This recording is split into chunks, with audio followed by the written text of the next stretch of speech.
I'm honored and humbled to appear before you today as a nominee for Associate Justice of the Supreme Court. I thank the President for entrusting me with this profound responsibility, as well as for the graciousness that he and the First Lady have shown my family throughout this process.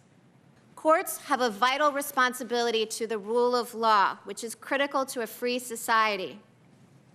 But courts are not designed to solve every problem or right every wrong in our public life. The policy decisions and value judgments of government must be made by the political branches, elected by and accountable to the people.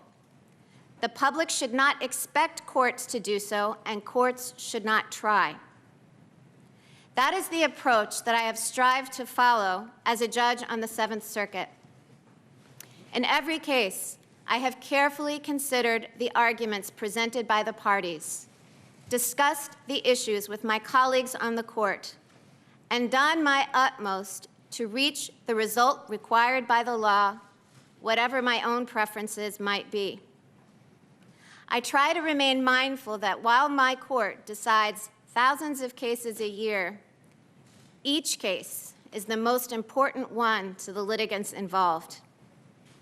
After all, cases are not like statutes, which are often named for their authors. Cases are named for the parties who stand to gain or lose in the real world, often through their liberty or livelihood.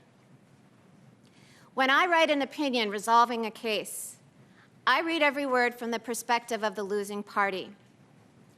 I ask myself how I would view the decision if one of my children was the party that I was ruling against.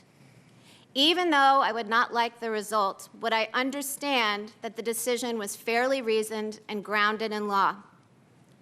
That is the standard that I set for myself in every case, and it is the standard that I will follow so long as I am a judge on any court. When the President offered me this nomination, I was deeply honored. But it was not a position I had sought out, and I thought carefully before accepting. The confirmation process and the work of serving on the court, if confirmed, requires sacrifices, particularly from my family. I chose to accept the nomination because I believe deeply in the rule of law and the place of the Supreme Court in our nation.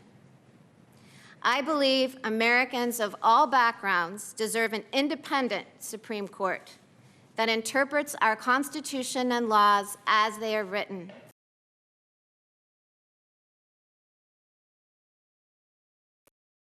Thanks so much for watching Bloomberg Quick Take News, where we bring you the biggest stories the moment they happen from around the world.